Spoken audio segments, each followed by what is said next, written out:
wo guhagarara hano ya kushimama mahali hapa kugira ngo tubashe gusangira ibyayo. ili tunene neno la Mungu. Ndashimira abayobozi, Nashukuru viongozi kuba bampaye no mwanya, kwa kuwa wamenipea nafasi hii. namwe mwese mwicaye Hata na nyenye pia mnakaa kugira ngo tubashe ili gusangira rino jambo. tuchangie neno la Mungu. Imana nimfasha, Mungu akinisaidia ntabwo ndi butinde mimi sitakaa sana, kandi ndaganira buhoro, tena mimi nitaongea pole pole, nitonze pole pole, kugira ngo tubashe kumva ijambo ry'Imana, ili tupate kusikiza neno la Mungu. Haleluya. Eka harusha kudufasha gusoma, Mtu atusaidie kusoma. umuvandimwe mushaka kumuha mikrofone. Reba muri Zaburi, Acha tusome katika kitabu cha Zaburi. turasoma ahantu hatatu Tutasoma ariko ahantu hagufi. Tutasoma katika kitabu cha Zaburi. Reba Zaburi ya 42. Tutasoma katika kitabu cha Zaburi 42. Ni indirimbo ya bene Kora. Ni nyimbo ya watoto wa Kora. Zaburi ya 42. Zaburi 42. Murongo wa 2. Chapter 2. Murongo ni chapter. Verse 2. Murongo wa 2 ugeze kuri 3. Verse 2 up to 3. Zaburi 42 umurongo wa 2 muri version za kera ni murongo wa 1. Kuko imparakazi yahagizwa no gushaka kwifuza imigezi, niko umutima wanje wahagizwa no kwifuza Mana. Kuko imparakazi yahagizwa no kwifuza imigezi, niko umutima wanje wahagizwa no kukwifuza Mana. Umutima wanje ugirira Imana inyota, Imana ihoraho. Nzaza ryari ngo ngaragare mu maso y'Imana. Amen. Komezaho Zaburi 63. Kitabu cha Zaburi 63. Nayo ni indirimbo ya Dawudi, Tena nayo ni nyimbo ya David.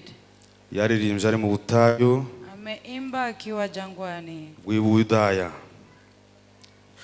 63 naho uhere ku murongo wa 2 ugeze ku wa 3. 63 verse 3.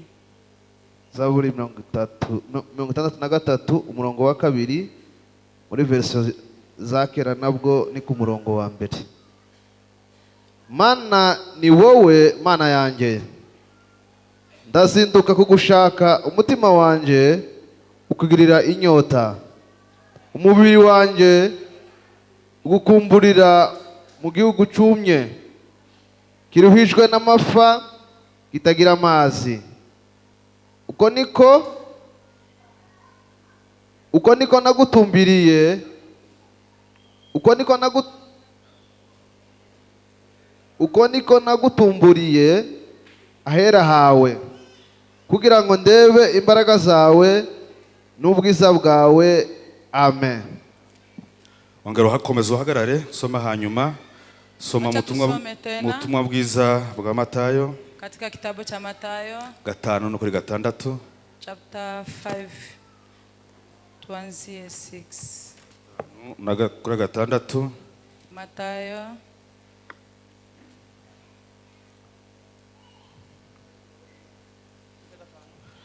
iyo 5 no kuri 6, uwo murongo wonyine wa 6. Matayo 5 tuanzie kwa 6. Hahirwa abafite inzara n'inyota zo gukiranuka, kuko aribo bazahazwa. Amen. Amen. Tugiye kuganira ijambo ry'Imana umwanya muto. Tunataka tuongee neno la Mungu. Kandi turaganira aho hantu twasomye. Tutaongea hapa kwenye tumesoma. Ubushize hari ijambo twaganiriye hano. Last time kuna neno tumeongea. Ubwo mperutse guhagarara hano, Wakati mimi nimehubiri, sinzi uko muryibuka, sijui kama mnakumbuka, ariko twabuze hejuru lakini tumeongea yo kubiba. kuhusu kupanda. Twaravuze ngo ico ubiba Tumesema kile chenye unapanda nacyo uzasarura. hicho ndicho utavuna. Turavuga ngo ibyo ukorera abandi Tukasema kile chenye unafanyia wengine ni nabyo uzakorerwa. hayo ndio utafanyiwa pia. Turavuga ngo nukora ibyiza, Tukasema ukitenda mabaya, ibyiza tukasema ukitenda mazuri uzasarura ibyiza, utavuna mazuri. kandi nukora ibibi Na ukifanya mabaya uzasarura ibibi. pia utavuna. Twabonye Mordekai Tumeona Mordekai mu gice cya kabiri cya Esteri, chapter 2 kitabu cha Esther. yabibye, Yeye amepanda, yarabibye amepanda abiba gukiza umwami. akapanda kuponya mfalme. Mu gice cya gatandatu Chapter 6 arasarura. naye pia kavuna. Turavuga ngo Tukasema icyo uzabiba cyose kile chenye utapanda chote icyo uzasarura. hicho ndicho utavuna. Uyu munsi rero Na leo tumaze gusoma bino bice ko ari bitatu, tumesoma hapa, hagiye hagarukamwo ijambo kumerudilia neno inyota. kiu. Inyota, Kiu umutima wanje inamaanisha roho yangu iko na kiu. abafite inzara n'inyota, wale wenye wako na kiu na njaa, abafite inzara n'inyota, wale wenye wako na njaa na kiu, kuko imparakazi hagizwa no gushaka amazi, kama vile munyama inatafuta maji, niko umutima wanje ufite inyota. hivyo ndivyo roho yangu iko na kiu na wewe. Turaganira ijambo inyota. Tutaongea kuhusu neno kiu. Inyota. Kiu. Hari utazi inyota muri twese? Kuna yule mwenye ajui kiu. Hari utazi ugira inyota? Kuna yule mwenye hakui na kiu. Inyota ni iki? Kiu ni nini? Inyota ni ubusabe. Kiu ni maombi. Inyota ni icyifuzo. Kiu ni kuomba. Inyota Kiu ni ukwifuza kubabaza. ni kutamani yenye inaumiza. Ni icyifuzo kibabaza. Inamaanisha ni hile kutamani yenye inaumiza. Ni ukuvuga ngo ni igihe ushaka ikintu, Ni ile wakati wa unataka kitu, mu gihe utarakibona na wakati bado hujapata ntushobora gutuza. hauwezi katulia. Umutima wawe ntushobora gutuza. Roho yako haiwezi katulia. Mu gihe ushaka ikintu runaka, Kama wewe unataka kitu fulani, mu gihe utari wakibona, kama haujapata kitu hicho, ukumva muri wowe unasikia ndani yako udatuje, wewe hautulii, ishabaha yawe na kile chenye unahitaji ni ukugera kuri cya kintu unataka washakaga. kufika kwa mambo hayo yenye unahitaji. Iyo niyo nyota. Hiyo ndiyo kiu. Turavuga hano inyota. Tutasema kuhusu kiu. Inyota, hari inyota zibiri. Kuna kiu ya namna mbili. Ndaza kubasobanurira inyota yo mu mubiri, Mimi nitawaambia kiu ya mwili, cyangwa ariyo nyota ya kamere. ama kiu Ya kamere niyo y'umubiri, kiu ya mwili, ni na hanyuma tuzo kurangiriza ku nyota y'ibyo mwuka cyangwa na yo mu mwuka. tutamalizia kwa kiu ya mambo ya kiroho. Inyota yo mu mubiri, reka tuvuge ikintu twese tuzi Kiu ya kimwili, cyangwa se twese duhura naco. wacha tuongee kwa yale mambo tunakutanana nayo. Inyota y'amazi, Kiu ya maji, inyota yo kunywa amazi, kiu ya kusikia, inyota yo gushaka amazi. kiu ya kutafuta maji. Umubiri ugusabye amazi, Mwili kikuomba maji, ushaka amazi, huwa unatafuta maji, ugatuza mu gihe wabonye y'amazi. huwa unatulia kama wewe umepata Ndetse maji. utabonye amazi, Tena kama haupati maji hayo, ushobora no gupfa. hata unaweza kukufa. Siko bimeze? Iyo ugize inyota y'amazi, Ukiwa na kiu ya maji, ni ngombwa kushaka amazi ni lazima utafute maji, kugeza ubonye y'amazi, au tu saa yenye utapata maji hayo, kuko umubiri uba ukeneye amazi. sababu mwili inahitaji maji. Umubiri uba ufite inyota, Mwili inamaanisha iko na kiu, kandi inyota ibi umubiri uba ufite na kiu, mwili kisikia kiu, ni inyota y'amazi. inamaanisha inatafuta maji. Ugomba ushaka y'amazi Kutafuta maji hayo, kugeza uyabonye. unatafuta mpaka upate. Utabonye y'amazi, Kama haujapata maji umubiri hayo, ushobora kumagara, mwili inaweza kakauka, ukumagara, inaweza kakauka, ndetse ukaba wanapfa. tena unaweza kakufa. Ndetse banavuga yuko Tena huwa wanasema aho kugira ngo ubura amazi kabla ukose maji wabura ibiryo. unaweza kakosa chakula. Wabaho nta biryo, Unaweza ishi bila chakula, ariko ntiwobaho nta mazi. lakini hauwezi kaishi bila maji. Bwana Yesu asifiwe. nimwumva iyi nyota ya kamere, nikiwaambia hii kiu ya mwili, murumva n'inyota y'umwuka aza kuvuga mu mwanya. mutasikia pia na kiu ya kiroho. Ko byombi birasa. Sababu hiyo mambo Twavuze ko inyota ari icyifuzo. Tumesema kiu ni namna ya kutafuta. N'ubusabe. Inamaanisha ni kuomba, usabwa ukabushaka, unatafuta kugeza ubibonye. kufika wakati yenye unapata. Rero umubiri ugusabye amazi, mwili kiomba maji, ugomba gushaka amazi. huwa unatafuta maji. Umubiri ukawuha amazi. Mwili unapea maji. Iyo uhaye amazi, ukipea mwili maji, uratuza, huwa unatulia, ukamererwa neza, na unasikia vizuri. Bwana Yesu asifiwe. Iyo niyo nyota y'umubiri. Hiyo ndiyo kiu ya mwili. Turi kumwe twese? Nabaza ngo ndagenda buhoro. Nimesema nitaenda kugira ngo ibyo mvuga hano ili kila mtu asikie. Mubyumve. Hari igihe muvuga ngo umuntu yo yigisha buke buke, huwa mnasema mtu akihubiri pole pole ngo nta mwuka bafite. Inamaanisha huyo hana Roho Mtakatifu. Bigaragaza yuko inamaanisha uvuga bene iryo jambo, mtu mwenye anaongea maneno hayo ntazi umwuka wera icyo ari cyo. Hajui Roho Mtakatifu ni nini. Ntazi umwuka wera. Hajui Roho Mtakatifu. Arasabwa kubwiriza umwuka wera icyo ari cyo.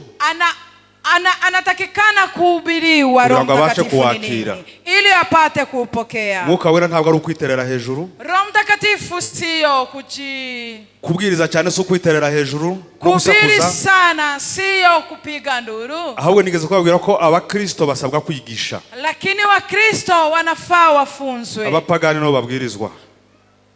Wapagani hao ndio huwa wanafundisha. Ndagenda buhoro, wanaenda pole pole. Rero tubonye iyo nyota yo mu mubiri. Sasa sisi tumeona kiu ya mwili. Nubusabe, inamaanisha ni usabwa n'umubiri. Maombi ama kile chenye Mungu mwili na umubiri ukagusaba amazi. Mwili huwa inakuomba maji. Ugomba kuwuha amazi. Unafaa upee mwili maji kugira ngo ubeho, ili upate kuishi, kugira ngo ubashe kubaho, ili upate kuishi. Iyo niyo nyota y'umubiri. Hiyo ndiyo kiu ya maji. Hari izindi nyota nyinshi. Kuna yale kiu mingi z'umubiri za mwili, ariko zose ntabwo tushaka kuzivuga nonaha. Lakini hatuwezi kaongelea mambo hayo. Hari inyota cyane iba mu rubyiruko, cyane cyane abakobwa n'abagore bakiri batoya. Kuna kiu iko katika youth. Iyo nyota nayo ngomba kuyivuga. Hata kiu hiyo nataka niongelee. Inyota y'uburanga. Namaanisha hiyo ni kiu ya urembo. Inyota y'uburanga. Kiu ya urembo. Yo gusa neza. Ya kufanana vizuri. Niyo mpamvu usanga kandi simbi. Tena hiyo kiu si mbaya. Kuko ni karemano. Sababu hiyo tumeumbwa nayo. Ni kw'Imana yaremye abagore. Mungu ameumba wamama hivyo. Hano tubajije abagabo, mpakurugije ko umugabo umwana ukambaza ngo mbwira igitenge cya siperi hano tiyo kimenye. Ni tukiuliza baba, hebu niambie kitenge hiyo ya bei kali, hawezi kujua. Changwe ni marewa na marewa ama malewa. Twende tubizi. Sisi wa baba hatujui. Twe tubone ko igitenge ari igitenge. Sisi huwa tunaangalia kitenge kama ni kitenge kawaida. Ariko kandi bagabo muzamugura abagore banyu bitenge byiza babibasaba. Lakini wa baba kuwa mnanunui. Kuko muri bo hari inyota baremanwe. Sababu wa mama wako na kiu wameumbwa nayo. Yo gushaka uburanga. Ya kutafuta urembo. Hari amavuta bagura meza. Kuna yale mafuta huwa wananunua mazuri. Ayo ni ngombwa ko muyabaha. Iyo ni lazima mupewa mama. Ni ngombwa ko muyabaha. Ni lazima mupewa mama. Iyo ni inyota nayo baba bafite muri bo. Inamaanisha hiyo ni kiu wako nayo ndani yao. Ariko kuba Kristo ngo tuvuge iyo nyota abagore. Lakini tukisema wa Kristo. Paulo yandikiye Timotheo neza amubwira uko abagore bagomba kwitwara. Paulo ameandikia Timotheo vile wa mama wanapaswa kujishika. Arabimubwira muri Timotheo wa mbere igice cya 2 ku murongo w'9. Akasema katika kitabu cha Timotheo wa kwanza. Ababwira amabwiriza yabo. Akawaambia maamri za wa mama. Yego ntiyababujije kwirimbisha. Hakuwakataza kujifanya wale. Ariko yavuye ko umukristo agomba kuba yirimbishije. Lakini amesema mkristo anafaa kujifanya mrembo. Hari benshi bakura ingoye bakashira kereyo. Ni kereyo harya bakandikaho ninga kereyo ngirango. Ukogosha ingohe zose ukazimaraho. Kuna wale huwa wanatoa ugasigaho kereyo. Wanaweka crayon.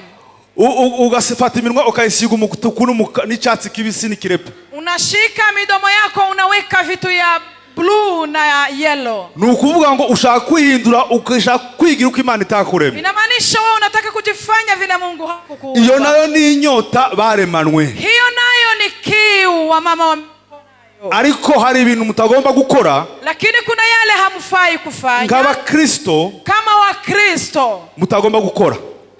Hamfai kufanya. Ubushize Last time dutaha mu nzira tutana n'abadamu, tulikuwa tunaenda home, numva bagenda bavuga, nikasikiza wakiongea. wabonye kana kano n'ukuntu arameze, wakasema je, umeona fulani vile alikuwa? wabonye ukuntu none ari yambaye mu kanisa, uliona vile alikuwa anavaa church? murumva ko nabyo iyo nyota ni mbi. Inamaanisha hayo nayo ni kiu mbaya. Iyo nyota nayo ni mbi. Hiyo kiu si mzuri. Kuko inyota y'amazi nayo, sababu kiu ya maji ifite ibibi byayo. iko na mabaya yake. Satani yazanye uburiganya mu bantu. Shetani ameleta mabaya ndani ya watu. Kuko umubiri wacu ikintu Imana yayiwuremeye, sababu kile chenye Mungu ameumbia mwili iyo ufite inyota, ukiwa na kiu, Imana yaturemeye amazi yo kunywa. Mungu ametumbia maji ya kunywa. Ariko Satani azana uburiganya, lakini Shetani ameweka mambo ndani. abwira abantu bamwe, akaambia watu wa arabwira ngo amazi ntabwo amara inyota, akamwambia maji haimalizi kiu, ahubwo inzoga nizo zimara inyota. lakini pombe hiyo ndio inamaliza kiu. Uko nuko Satani yacuritse ibintu. Hivyo ndivyo Shetani amegeuza mambo. Ni uburiganya bwa Satani. Inamaanisha hiyo ni ukora wa Shetani. Ntabwo abakristo tugomba kunywa inzoga. Wakristo hatufai kukunywa pombe. Kuko ijambo ry'Imana ntibibyemera. Sababu neno la Mungu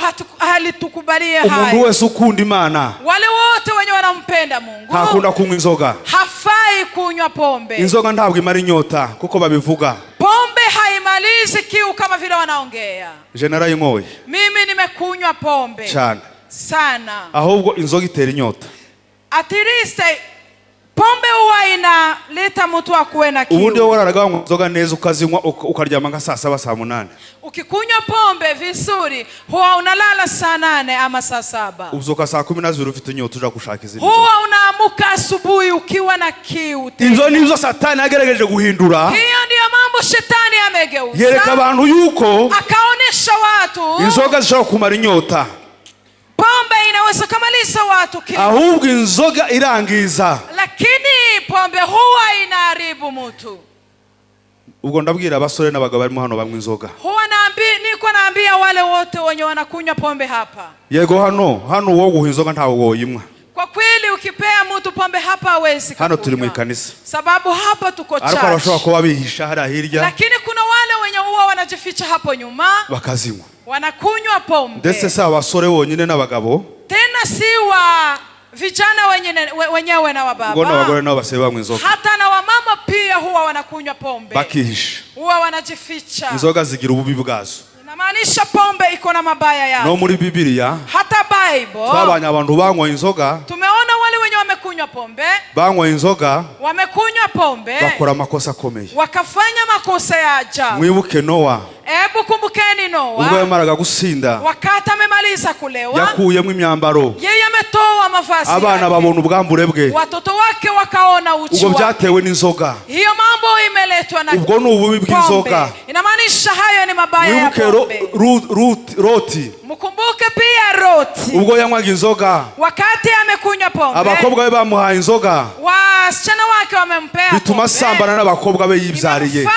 afanya usharati na rero inzoga ni mbi inamaanisha pombe ni mbaya mu muryango wawe, pombe ni mbaya katika mu familia baturanyi yako, bawe. pombe ni mbaya kwa neighbor zako. Sinzi impamvu nazanye amagambo, sijui kwa nini mimi nimeleta mambo hayo, kandi nta muntu unywa inzoga hano, tena hakuna yule mwenye huwa anakunywa pombe hapa. ariko kandi nimba hari, lakini kama ako hapa azirike nguko naje naziretse, aache, sababu na mimi nimeacha pombe, kuko ntabwo arizo zimara inyota. sababu pombe huwa haimalizi kiu. Inyota imarwa n'amazi, kiu iwa inamalizwa na maji. Imana yaturemeye, sababu hayo ndio Mungu ameumba. mu gihe tugize inyota, tukiwa na kiu, mu gihe tugize inyota, tukiwa na kiu, mu gihe tugize inyota, tukiwa na kiu. Bwana Yesu asifiwe. Reka tuvuge juru inyota yo mu mwuka. Wacha tuongee kuhusu kiu ya kiroho. Kuko twavuze ngo umubiri mbu gusabye amazi. Tumesema mwili inaweza kukuomba maji. Ugomba kuwuha amazi.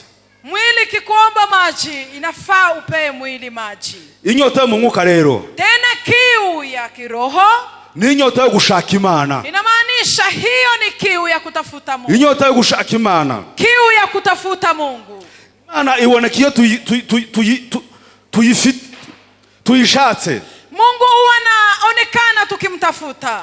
Tugomba kugira inyota. Tunafaa tukuwe na kiu y'imirimo y'Imana. ya kazi ya Mungu. Nimba ukora umurimo hano mu itorero, kama wewe unafanya kazi hapa church, ugomba kuwukora ufite inyota. Ni lazima uifanye ukiwa na kiu. Ukawukora n'imbaraga zawe n'umwete wawe wose. Unafanya kazi hiyo na bidii. Ugomba gushaka Imana. Unafaa umtafute Mungu n'imbaraga zawe na nguvu zako zote. Nimba bavuze ngo tuze mu materaniro, hiyo ndio sababu tunakuja hapa. Zinduka kare uze mu materaniro. Tunakuja mapema hapa. Na Daudi yarabivuze ngo, tena David ameongea mambo hayo. Ngiyo bambira ngo tuze mu nzu y'Imana. Akasema wakati wakiniambia twende kanisani, narishimaga. huwa nafurahi. Yagiraga inyota yo kuza kumva ijambo ry'Imana. Sababu alikuwa na kiu ya kutafuta Mungu. Yagiraga inyota yo kuza kuririmbira Imana. Alikuwa na kiu ya kuja kumuimbia Mungu. Iyo niyo nyota y'abakristo dusabwa. Hiyo ndiyo kiu tunaombwa. Tugomba kugira inyota y'imirimo y'Imana. Ni lazima tuwe na kiu ya kazi ya Mungu. Kuko Daudi yabigize. Sababu David naye amefanya hano hayo. Twasomye muri Zaburi. Hapa tumesoma katika kitabu cha Zaburi. Daudi ngo yahungaga umwami Sauli. David alikuwa na mfalme Sauli. Yahungiye mu butayu. Amekimbilia huko jangwani. Aja mu butayu. Akakimbilia jangwani. Muzi ko mu butayu, mnajua kwamba huko jangwani hataba imvura. Hakuna mvua huko. Nta mazi nimba na hari ni makeya. Hakuna maji. Mu butayu niko bahaba bameze. Inamaanisha jangwani kuko hivyo. Daudi yarahunze umwami Sauli. David alikuwa amekimbia mfalme Sauli. Impamvu yaratumye ahunga, iyo sababu imemfanya kimbie, ni ibikorwa byiza yari yarakoze. alikuwa amefanya kazi nzuri. Yari yarishe Goliath. Alikuwa ameua Goliath. Amaze kwica Goliath, wakati amemaliza kumuua Goliath, ageze mu muhana, wakati amefika jijini, abagore barabyina bararirimba, wamama wakaimba wakicheza, baramusingiza, wakamupandisha juu, baravuga ngo Sauli wakasema Sauli yishe ibihumbi, ameua maelfu, ngo ariko Daudi yishe inzovu. lakini David ameua matauza. Sauli abibonye, wakati Sauli ameona mambo arabati hayo, ntagisigaye. akasema hakuna chenye kinabaki. Igisigaye no kuza kwicara kuri intebe Kile nicayeho. chenye kinabaki ni kunitoa katika kiti. Nibwo yatangiye kumuhiga. Hiyo ndio wakati ameanza kumtafuta. Daudi arahunga. David akakimbia. Ahungira mu misozi y'Yudaya. Akakimbia katika milima ya Yudaya. Ageze mu misozi y'Yudaya, wakati amefika katika milima ya Yuda, niho twasomye, hapo ndipo tumesoma, aravuga ngo, akasema Mana, akasema Mungu, Mana yanje, akasema Mungu, zinduka kare kugushaka, wanaamka asubuhi kukutafuta, zindukira kugushaka, wanaamka asubuhi kukutafuta, umutima wanje ukugirira inyota, na roho yangu iko na kiu na wewe, umutima wanje ukugirira inyota, roho yangu iko na kiu na wewe. Daudi ageze mu bibazo, David wakati amefika katika shida, nibwo umutima wagira Imana inyota, hapo ndipo roho yake imemtafuta Mungu, nibwo yashatse Imana, hapo ndipo ameanza kumtafuta Mungu. rimwe na rimwe wakati moja iyo turi mu bibazo, tukiwa katika shida, nibwo dushaka Imana, huwa tunamtafuta Mungu, nibwo twibuka gushaka Imana. hiyo ndio wakati huwa tunakumbuka kumtafuta. Iyo turi mu bibazo, tukiwa katika shida, nibwo dukora amasengesho y'amafungo. hapo ndipo tunaanza kufanya. Iyo turi mu bibazo, tukiwa katika shida, nibwo dushaka abantu badusengera. hapo ndipo tunatafuta wale wenye. Iyo turi mu bibazo, tukiwa katika shida, nibwo dushaka Imana. hapo ndipo tunamtafuta Mungu. Daudi ageze mu bibazo, lakini wakati David amefika ari mu katika butayu, shida, wakati alikuwa jangwani, nta mazi yo kunywa afite, wakati hakukuwa na maji ya kunywa, arara yicaye aho ngaho yarari, alikuwa akilala kikao, aravuga ngo, Mana, akasema Mungu, Mana yanje, akasema Mungu, umutima wanje ukugirira inyota, roho yangu uko na kiu na wewe, mu gihugu cy'ubutayu, katika nchi ya jangwani, cyuzuye amapfa, wakati kuna igihugu cyumye, katika nchi kavu, igihugu cyuzuye amapfa, katika nchi kavu, aho niho dushaka Imana. hapo ndipo tunamtafuta mu Mungu. bukene nk'ubu turimo muri kino gihugu, katika shida katika nchi hizi, mu mbura z'imirimo dufite hano, hapa kwa kukosa kazi, nibwo imitima yacu igira inyota, hapo ndipo roho yetu inakuwa na kiu, nibwo dutumbira ijuru, hapo ndipo tuwa tunamwangalia Mungu, tukabwira ijuru, tunaambia mbingu, ijuru nayo na ligakinguka. mbingu pia inafunguka Bwana Yesu kwetu. asifiwe. Rimwe na rimwe wakati moja iyo ugiye hariya mu bitaro ugasura abarwayi, ukifika hapo hospitalini kuangalia wagonjwa, usanga abarwayi bose bakeneye Imana. huwa unaangalia wagonjwa wote wanamtafuta. niyo ugeze barakora ngo nsengera, Hata ukifika huko huwa wanakuambia ni kubera yuko ari mu bibazo, sababu ako katika shida. icyo gihe yibuka Imana, Hapo ndipo anamtafuta Mungu. ndetse bose baba bavuga Imana, Tena wote huwa ndetse n'abatayizi hata na wale wenye barayambaza bavuga ngo Mana, huwa wanaomba kura hano ndi muri ubu burwayi, nitowe katika kura muri ibi bitaro, nitowe katika nunkuramo nzagushima, nzagukorera. Tena nitakutumikia. Haleluya. Icyo gihe umutima Hiyo wakati roho ushaka Imana huwa inamtafuta Mungu, uba ufite inyota. inamaanisha uko na kiu. Twibuke wa Musamariyakazi Tukumbuke Msamaria mwema ubwo yahuraga na Yesu. wakati amekutanana na Yesu. Yesu ubundi Yesu abayuda ntabwo bacaga i Samariya, inamaanisha Wayuda hawakuwa wanapita Samaria, bari abanzi babo, walikuwa enemies wao. barakebereza bagaca ku ruhande, Walikuwa wakipita kando, bagaca kure, wanapita pia mbali, bakazunguruka, wanazunguka, bakaja i Galilaya. wanaenda Galilaya. Yesu aragiye i Galilaya, Lakini Yesu alikuwa anaenda anyura i Galilaya, Samariya, akapita Samaria. agezeyo Wakati amefika hapo, ubwo yari yicaye aruhuka, alikuwa amekaa akipumzika, yicara ku iriba, akakaa kwa mto, umugore arahamusanga aje gushaka amazi, na mwanamke kamkuta hapo akikuja kuchota maji. bakoranye ikiganiro, Wameongea, Yesu yamusabye amazi, Yesu amemuomba maji, undi nawe agira ngo ni aya mazi asanzwe, na yeye akazani ni maji haya kawaida. aya mazi ntabwo amara inyota, Inamaanisha maji haya haimalizi kiu, uzuyanywa n'ubundi ukongera ukayanywa. uwa unakunywa na unaendelea unakunywa. Ariko baganiriye na Yesu, Lakini wakati walikuwa wakiongea na Yesu, umwe akumva iby'umubiri, mmoja anasikia mambo ya undi dunia, akavuga ibyo mu mwuka. mwingine anaongea mambo ya Yesu avuga kiroho. amazi y'ubugingo, Yesu alikuwa amesema maji ya undi akavuga uzima. amazi yari mu gisima cya Yakobo. Mwingine anasema maji alikuwa katika Ariko shimo la Yesu Yakobo. yaramubwiye ngo, Lakini Yesu amemwambia, nubwo kuri aya mazi nguhaya, ukikunywa katika maji hii nakupea, tuzongera kugira inyota n'umusimo, hautakuwa na kiu tena, tuzongera gushaka abagabo, hautakutafuta tena wazee, kuko yari afite abagabo batandatu. sababu alikuwa na wazee wa sita. Uriya mugore ari umunyakuri. Inamaanisha alikuwa mwenye haki. Yesu yaramubwiye ngo genda ubwira umugabo wawe aze. Yesu akamwambia, ambia mzee wako akuje. Aramubwira ngo mfite batanu. Akamwambia, mimi niko na wazee wa sita. Mfate batanu. Mimi niko na wazee wa sita. Yesu aramubwira ngo n'uwa gatandatu ufite si uwawe. Yesu akamwambia, hata Aravuga wa ngo sita uvuze uko na ukuri. wazee wako. Inamaanisha wewe unaongea ukweli. Yaje kuba ngo iki gihe. Lakini ingekuwa ni mtu wa leo, Yari kurahira akiza kuvuga ngo nta mugabo mfite umugabo umwe. angehapa aseme kwa kweli mimi sina Kandi mzee. afite batanu. Na yeye ako na watano. Ariko Yesu aramubwiye ngo, Lakini Yesu ngo akamwambia, nunywa kuri aya mazi nguha. kunywa maji haya yenye nakupea. Amazi Yesu atanga. Maji yenye Yesu Iyo uyanyoye, ukikunywa maji ntabwo uzongera kugira inyota n'umunsi n'umwe. kuwa na kiu Ni amazi y'ubugingo. Wesi, yani hiyo ni maji Ayo ya niyo uzima. mazi Dawudi Hiyo yasabye.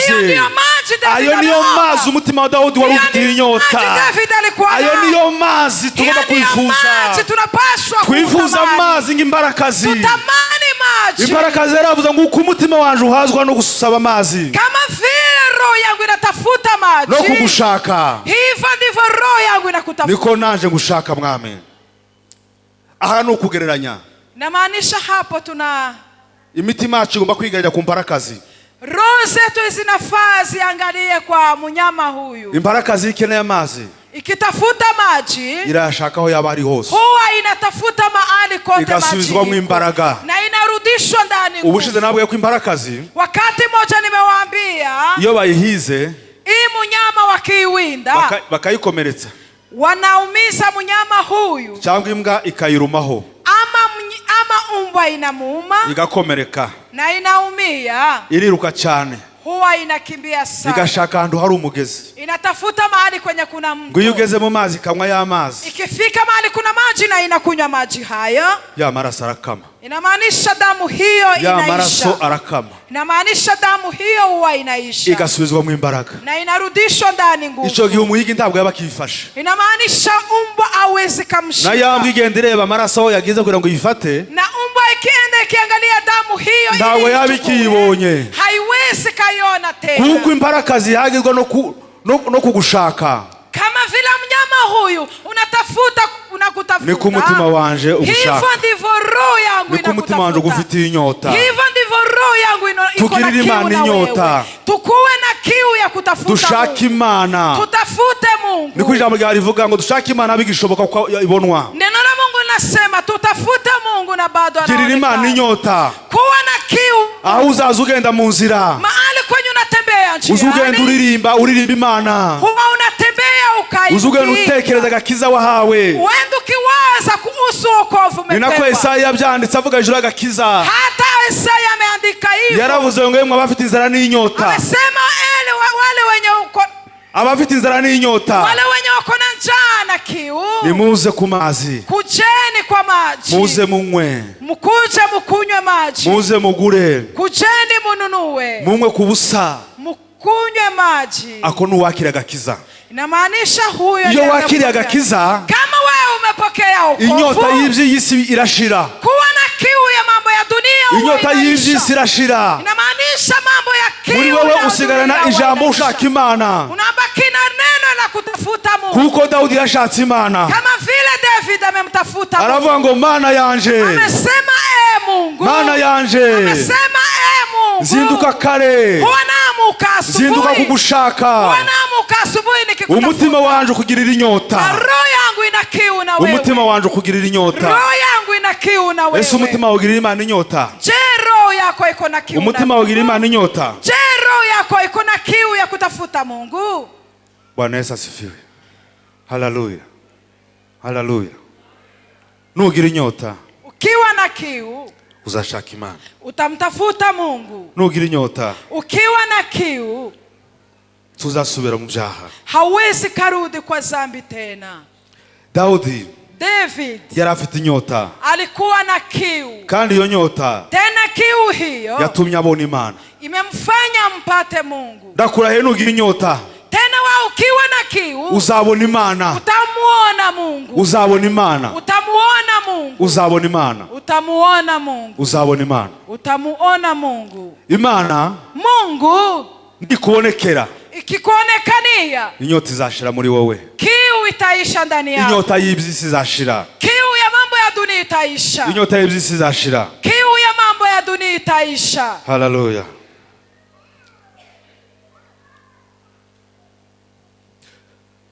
Twasomye muri Matayo, Tumesoma katika kitabu cha havuze ngo Mathayo. hahirwa abafite inzara n'inyota. Neno la Mungu limesema heri wenye, Abo nibo bahiriwe, hao ndio bafite inzara n'inyota, wale wenye wako na njaa na kiu, nuka kuko aribo bazahazwa. hao ndio watashibishwa. Ufite inzara, ufite inyota, Wale wenye wako na kiu, uwo ni uzahazwa. hao ndio watashibishwa. Uwo nguwo Huyo ni uzabona Imana, ndiye atamuona Mungu, uwo nguwo huyo ni uzabona agakiza. ndiye ataona wokovu. Wa Musamariyakazi Yule Msamaria mwema yageze mu mudugudu w'iwabo, amefika kwa kijijini kwao, avuze amagambo, wakati ameongea maneno, abantu benshi bakira agakiza. watu wengi wamempokea Wa Yesu. Musamariya ntiyongeye kugira inyota, Hakukuwa na kiu tena, kuko yakiriye Yesu, sababu amempokea Yesu. yakiriye agakiza, Amepokea wokovu, yakiriye ijambo, amepokea neno, yakiriye ijambo ry'ukuri. amepokea neno la Ndetse ukweli. n'Abasamariya benshi muri uwo muhana Hata na Wasamaria wengi katika kijiji hicho bakiriye Yesu, wamepokea Yesu, babonye amazi y'ukuri, sababu wameona maji ya babonye ukweli, amazi amara inyota. wameona maji anamaliza kiu. Kuko nitunywa aya mazi tuzatunywa, Tukikunywa maji haya tuzongera tunakunywa, tugira inyota, tutakuwa na kiu tena, uzongera ugira inyota. utaongeza tena ukuwa Ari na kiu. ikizakumara inyota Lakini kila chenye kitakumaliza ni ukwakira kiu Yesu Kristo, ni kumpokea Yesu ni ugutumbera Kristo, Yesu Kristo. ni kumwangalia Yesu Aho niho hari Kristo. igisubizo gusa. Hapo ndipo kuna jibu lako. Ndabizi yuko ufite inyota nyinshi, Najua uko na kiu mingi, inyota zitandukanye, kuna kiu tofauti, inyota z'iyi si, kuna kiu za dunia inyota hii, zidafite umumaro. kuna kiu zenye hazina dhamani, Ariko lakini wakire Kristo, pokea Yesu. nibwo utazongera kwirukanga ku by'isi, Hiyo ndio itakufanya usisikimbie tena kwa mambo ya nibwo dunia. utazongera. Hiyo ndio itakufanya. Bwana Yesu asifiwe, Bwana Yesu asifiwe, Bwana Yesu asifiwe. Imitima yacu Roho zetu igirira Imana inyota, zikuwe na kiu ya kumtafuta Mungu. dushake Imana, Tutafute Mungu, dushake Imana tutafute Mungu amanywa nijoro, uchana usiku. uyishakire aho uri mu rugo iwawe, Utafute Mungu nyumbani uyishakire kwako, mu kazi, utafute Mungu kazini uyishakire aho kwako, wirirwa. utafute Mungu mahali kwenye unashinda. Bwana Yesu asifiwe.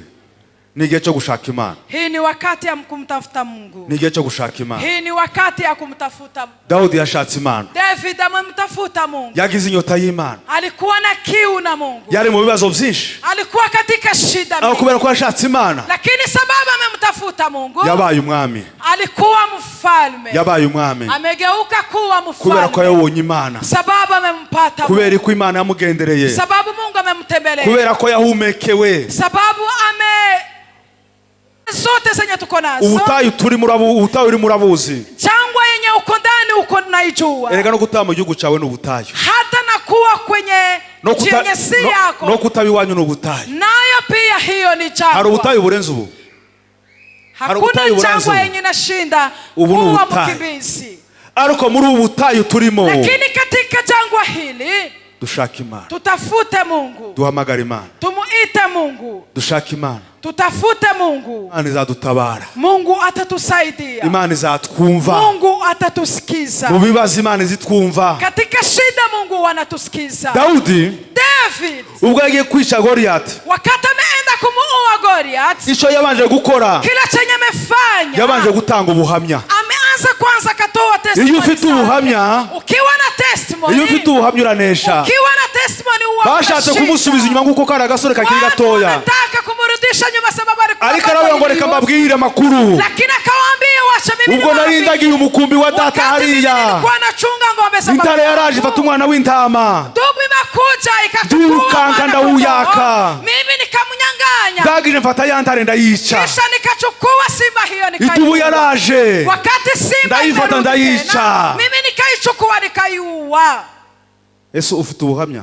Je, wewe uko na testimony? Ufite Imana yagukoreye. Uko na kile chenye Mungu amekufanyia? Kugira ngo ubashe kuvuga Imana. Ili upate kuongea Mungu. Kugira ngo ubashe kuhimbaza Imana. Ili upate kumtukuza Mungu. Hari Imana yagukoreye. Kuna yale yenye Mungu amefanya. Tibzabura. Haiwezi kukosekana. Birahari. Mambo hayo yako. Ubu turabibona. Hata saa hii tunaona mambo hayo. Kuturabirebesha amaso. Hata saa hii tunaona. Kuburi muri kino gihugu. Kuishi kwa dunia hii. Ubayeho. Kuishi kwa nchi hii. Urarya urambara. Wewe unakula na unakunywa. Ubwo ni ubuhamya. Inamaanisha hiyo ni testimony. Yaragukije uri mu bitaro. Tena Mungu amekuponya ulikuwa hospitali. Yakije abana bawe bari mu bitaro. Mungu ameponya watoto wako. Ubwo ni ubuhamya bukomeye. Inamaanisha hiyo ni ushuhuda wako. Ubwo ni ubuhamya bukomeye. Hiyo ni ushuhuda wako. Rero ugomba gushaka Imana. Inamaanisha wewe unafaa ushaka Imana. Tafuta Mungu. Muri iki gihugu muri ubutayu turimo. Katika jangwa hii tuko. Mu bibazo turimo. Katika shida tuko nazo. Abana bato dushaka Imana. Watoto wadogo tafuteni Mungu. Daudi yashatse Imana kiri mutoya. David amemtafuta Mungu na bado angana namwe mwicaye ho ngaho. Alikuwa anatushana na nyinyi mnakaa hapo. Nango mushaka gushaka Imana. Na nyinyi mnafaa mtafute Mungu. Mugira inyota yo gushaka Imana. Uweni na kiu ya kutafuta Mungu. Nibazo batubwira kuza gusterana ku cyumweru. Wakituambia kujeni kukusanyika. Tuzatuza. Huwa tukuwe tunakuja. Tutaje kwereka revera ko twaje. Tusikuje tukionesha reverend kama tunakuja. Tuje imbere y'Imana. Lakini tuwa tunakuja mbele. Tuje gusenga Imana. Tukwa tunakuja kuomba Mungu. Tuje kuramya Imana. Tukwa tunakuja kumtukuza Mungu. Turirimbira Imana. Kimuimbia Mungu. Tutarimba ngo abantu babibone bambone. Tusikose kuimba kama watu watuone. Reka nkubwire rino jambo. Wacha nikwambie neno hili. Nuko uri umurimo kugira ngo ushimwe. Ukifanya kazi ili watu wakufurahie. Umenye ko ingororano yawe irangiriye aho ngaho. Maana ujue kama hiyo ingororano yawe izabirangiriye aho. Ujue kama tacu uzategereza mu ijuru. Hakuna kile utatafuta. Nukora kugira ngo ushimwe n'abantu. Ukifanya kazi ili watu wakushukuru. Nukora kugira ngo ushimwe n'abantu. Ukifanya kazi ili watu wakushukuru. Ibihembo byawe nivyo ngivyo. Inamaanisha mshahara yako iko hapo. Ntabyo uzategereza bindi. Hauwezi kasubiri tena mshahara. Turadukora kugira ngo dushimwe n'Imana. Huwa tunafanya kazi ili Mungu atushukuru. Tuaturimba kugira ngo turirimbire Imana. Huwa tunaimba ili tumuimbie Mungu. Tuzatubyina tubyinira Imana. Huwa tunacheza ili tumuchezee Mungu. Tuzadusenga Imana itwumve. Huwa tunaomba ili Mungu atusikie. Nariko twayishatse. Na sisi tukitafuta Mungu. Kandi dushaka n'umwete. Tena tukitafuta Mungu kwa bidii. Tuzayibona. Tutapata Mungu. Ndabizi neza yuko. Najua kwamba ufite inyota yo gushaka Imana. Wewe una kiu ya kutafuta Mungu. Ufite inyota yo gushaka Imana. Uko na kiu ya kutafuta Mungu. Niyo mpamvu uzuza hano. Hiyo ndio maana inafanya wao ukuja hapa. Niyo mpamvu udakora nk'ibyabisi bakora. Hiyo ndio sababu haufanye yale yenye mambo ya dunia wanafanya. Nuko ufite inyota yo gushaka Imana. Inamaanisha hiyo ndio sababu unamtafuta Mungu. Dusenga Imana duhe inyota yo kuishaka. Tuombe Mungu atupe kiu ya kutafuta. Na udafite inyota. Na wewe mwenye hauna kiu ya kutafuta. Gwiro ku mazi. kuja ukunywa kwa maji. kubera iki tugura ibintu bitamara inyota? Kwa nini tunanunua yale yenye hayamalizi kiu? Ariko hariho ibintu bimara inyota, lakini kuna yale yenye yanamaliza kiu. ariho kuza muri Kristo Yesu. Hiyo ndiyo kuja ndani ya Yesu Kristo. Ugasenga ku giti cyawe. Unaomba wewe binafsi. Tusenge kubera ko kanaka yasenze. Unaacha kuomba sababu mtu mwingine ameomba. Tuze kubera ko kanaka yaje. Unakosa kuja sababu fulani amekuja. Wenyine ku giti cyawe. Wewe mwenyewe binafsi. Daudi yayishatse wenyine mu butayu. David ametafuta Mungu jangwani. Aranezerwa mu butayu wenyine. Akafurahia yeye mwenyewe. Aravuga ngo Mana. Akasema Mungu. Mana yanje. Akasema Mungu wangu. Umutima wanje ugufitiye inyota. Roho yangu iko na kiu. Umutima wanje uragukeneye. Roho yangu inakutafuta. Yari wenyine mu butayu. Yeye alikuwa mwenyewe jangwani. Kandi Imana yaramwiyeretse. Tena Mungu amemuumba. Imana yaramanutse. Na Mungu ameshuka kwake.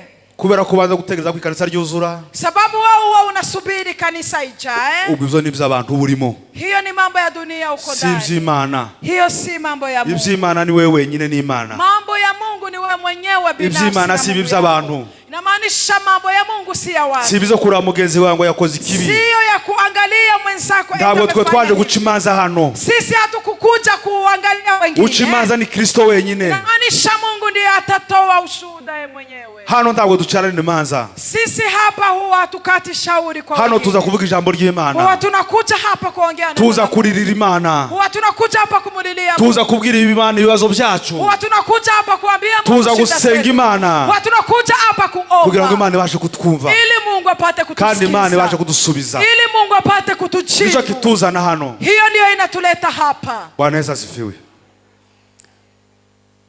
Bwana Yesu asifiwe. Inyota. Kiu. Inyota. Kiu. Ni icyifuzo. Namaanisha hiyo ni ombi. Ni ubusabe. Ni ombi. Ntabwo ushobora gutuza. Hauwezi katulia. Tugomba gutuza. Hauwezi katulia. Mu gihe utarabona umwami Yesu. Ufai kutulia kabla upate Yesu. Tugomba gutuza. Ufai kutulia. Mu gutarambikwa imbaraga nsha.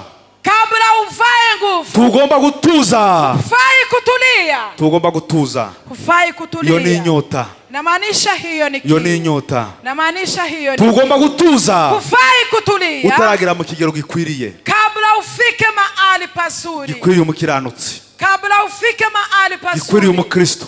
Mahali kwenye Mkristo. Buri munsi ugomba gushaka Imana. Every day unapaswa kumtafuta. Mu gitondo ugomba gushaka Imana. Asubuhi unafaa kumtafuta. Ku manywa ugomba gushaka Imana. Mchana unafaa kumtafuta. Ku mugoroba ugomba gushaka Imana. Hata na usiku pia unafaa kumtafuta. Kugeza Imana ikwiyeretse. Hata wakati Mungu. Kugeza ubonye ubuhamya. Wakati utafika kuona. Ukabwira abantu ubuhamya Imana agukoreye. Na uambie wengine ushuhuda wa Ali. Ukabwira Imana agukuye. Uambie wengine mahali Mungu amekutoa. Uko niko gushakana Imana umwete. Hiyo ndio kutafuta Mungu na bidii. Hivyo kugirira Imana inyota. Kukuwa na kiu na Mungu. Kugirira Imana inyota. Kukuwa na kiu na Mungu. Nukishaka n'umutima wawe wose. Ni kuitafuta na